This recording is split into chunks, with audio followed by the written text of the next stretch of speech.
This day in sports history. This episode is brought to you by the Sterling Soap Company. How often do you think about your soap? Well, if you answered, not much, maybe you should. You see, a lot of what passes for soap in stores is technically not soap, according to the FDA's definition. It's full of lab-created chemicals and detergents because it's cheaper to make. Now, what if you could buy natural soap made from natural ingredients like tallow, palm oil, coconut oil, and scented with essential oils, and for just a little bit more than you'd pay for grocery store soap? Sterling Soap is 100% natural, and with a wide variety of bath soaps, shave soaps, beard balm, lotions, and cologne, there's a product and a scent for just about everybody. Check them out for yourself at sterlingsoap.com. That's STIRLING soap.com. It's February 15th, and in light of the recent and shocking Luka Doncic for Anthony Davis trade, let's go back to a trade that created similar ripples that happened on this day in 1989. So, understand this. The Luka to the Lakers trade may go down as one of the all-time worst trades in NBA history. Along the lines of Milwaukee trades Kareem to the Lakers for 4 bums. Philly trades Wilt to the Lakers for 3 stiffs. Kobe traded from Charlotte to the Lakers for Vlade Divac. Wait a second, I am sensing a theme here.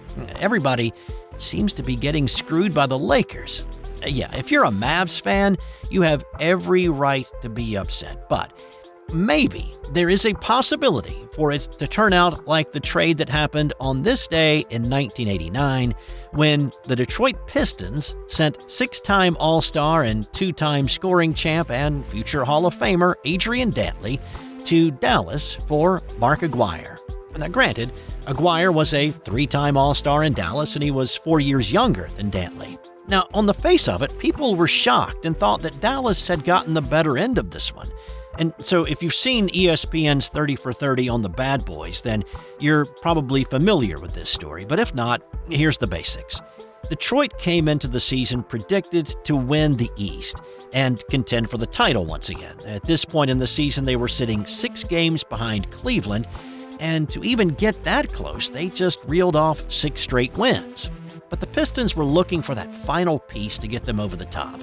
Heartbreak in a 7-game series loss to the Celtics in '87, followed by a heartbreaking Game 7 loss to the Lakers in the NBA Finals in '88, had them looking for that little extra thing. Now, was that piece Aguirre? Well, sort of. Adrian Dantley was not a guy who was willing to give up minutes to some young guy, and in this case, that young guy was Dennis Rodman. As Bill Simmons pointed out in his incredible book of basketball, Rodman was flexible. He could guard anybody. He could play anywhere, but his minutes were limited. Chuck Daly tried to use him a bit more, taking minutes away from AD, and Dantley went to the media and complained. Now, Vinnie Johnson had sacrificed minutes for Joe Dumars. Rick Mahorn sat out to give John Sally PT because those guys knew that it would make them a better team.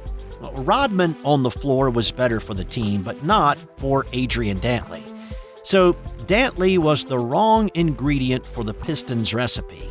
Aguirre did not exactly have a pristine reputation as a good locker room guy either. He'd caused problems in Dallas, and he made life miserable for his teammates.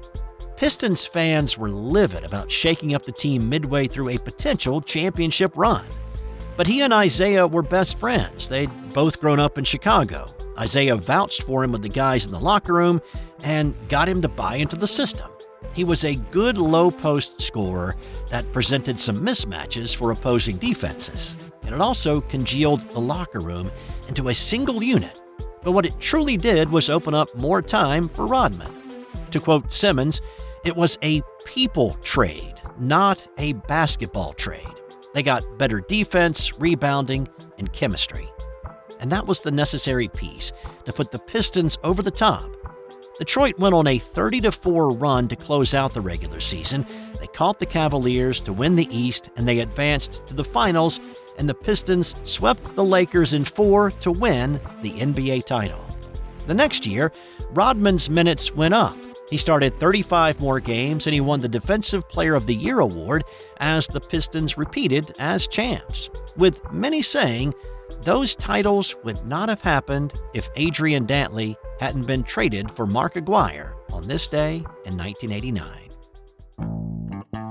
Staying in the NBA for what happened on this day in 2018 when Denver's Nikola Jokic scored the fastest triple-double in NBA history. The Nuggets were on the road at Milwaukee, and Jokic went to work early. Jokic for three. Troika!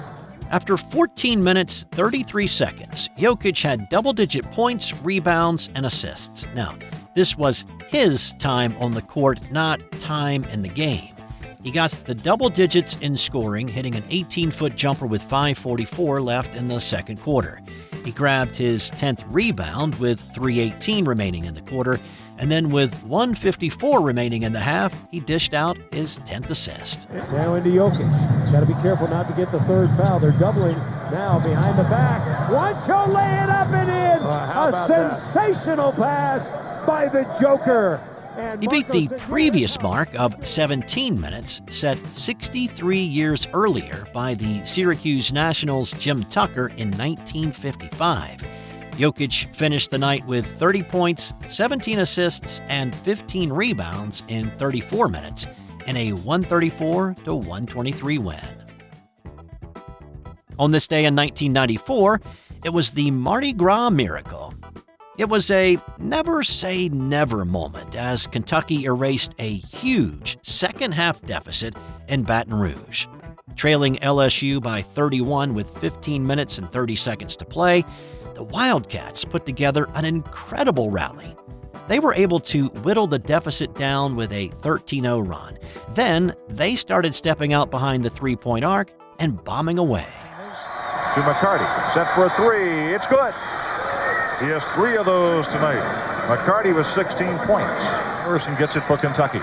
72-58. Kentucky could tighten it up if they score this trip down.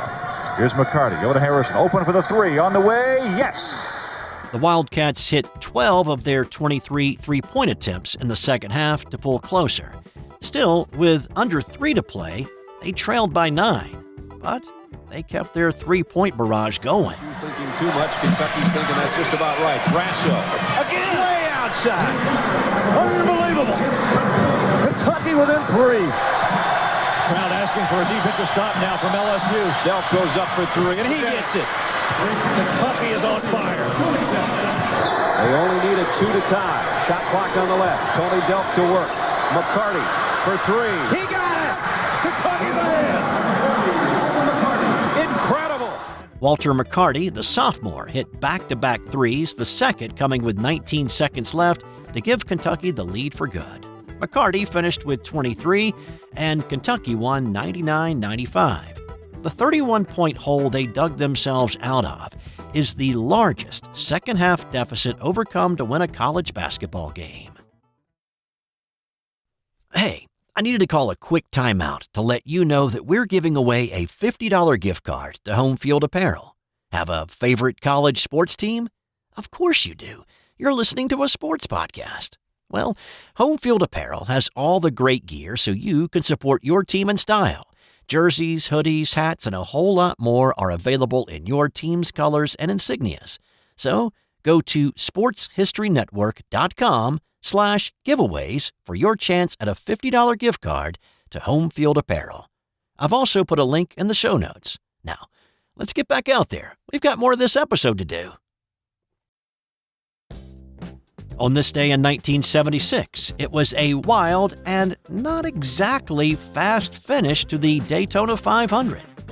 This was a tale of 2 races in one. The first part of the race saw A.J. Foyt rocket from the back of the pack to the front and drive out front more than anybody else that day, leading 68 laps. But his engine blew up, and he spent the rest of the day in the garage. And that was what happened to a lot of drivers in this one. Of the 45 who started the race, only 18 finished it and only 2 finished on the lead lap. Those 2 drivers who were out front at the end were Richard Petty, looking for his 6th win in the Daytona 500, and David Pearson, a guy who'd been racing at Daytona since 1960, but had never won it. As Petty and Pearson took the white flag for the final lap, Petty was out front by about a car length, but Pearson was closing in. Calling the action that day for ABC were Bill Fleming and Jackie Stewart. Speedway, look at David Pearson. He has moved closer. Can he do it? He's going to pull out. No, he's going to try for the car. I don't know. He's down on the inside. He's got the lead, but there's a car ahead of him. There is a slower car ahead of him. And Richard Petty and Pearson go high. Pearson now has the lead. Petty tries to go back down on the inside. As they come out of the 4th turn, they only have about 750 yards to go. Oh! It's a main straightaway. They did hit. Petty smashes into the wall. Will he come across the start-finish line? He's going to win the race. He's going to win it spinning, as he, I believe, will take the checkered flag. No, he did not make it. He is less than 100 yards from it. Here comes Pearson. Pearson is going to try to make it across the finish line. Petty has his car going. Pearson's going to win it. Oh, bashing the triangle. He wins the race. What a finish for a motorcycle. I've never seen anything like that. It's unbelievable. Petty's car came to rest about 50 yards from the finish line, sitting in the infield grass, but his engine had stalled, and he could not get it restarted. In his rearview mirror, he could see Pearson had gotten his car restarted, and he was driving across the infield grass to take the checkered flag, doing about 20 miles an hour. Petty received a push from his crew to finish second. On this day in 1978, Leon Spinks stunned the boxing world with an upset of Muhammad Ali. Ali was the champ, but there had been whispers that Ali was going to retire before this fight. His longtime doctor, Ferdy Pacheco, had left Ali's camp after telling Ali that it was time to hang up the gloves. His kidneys were in rough shape, but Ali wanted to keep going and ignored the advice. He didn't figure the fight on this night would be much of anything. Spinks had only fought professionally 7 times, but he came out swinging, which seemed to make Ali laugh. He went into his peekaboo and his rope-a-dope maneuvers, thinking that the kid would tire himself out. He didn't. He kept coming at the champ, and by the 10th, Ali had had enough and he was ready to squash the bug. Well, he connected with a couple of good right hands, but the kid kept taking it. He followed that up in the 11th, but still, Spinks answered the bell for the 12th, the 13th, the 14th. In the 15th, Ali got desperate, now concerned that he had not done enough to win the fight. He needed to put Spinks on the mat. This round was a slugfest, with both fighters going for the knockout. Ring Magazine would later call it the round of the year. When the results were announced, Spinks had won on 2 of the 3 cards to win by a split decision and win the heavyweight championship title. And in 2004, Arizona State's baseball team lost 6-0 to Oklahoma, ending a streak of 506 games of scoring at least 1 run. They had not been shut out in a game in nearly a decade. And that is an NCAA record that is likely to never be broken. Time now for today's That's Got Nothing to Do with Sports fun fact.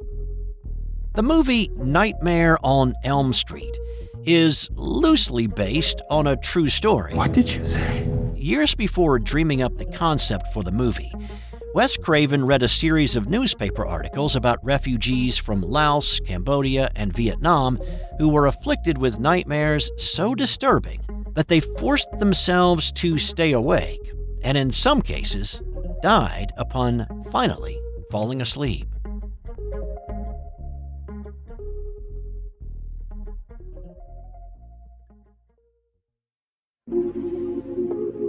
This has been an original Thrive Suite production.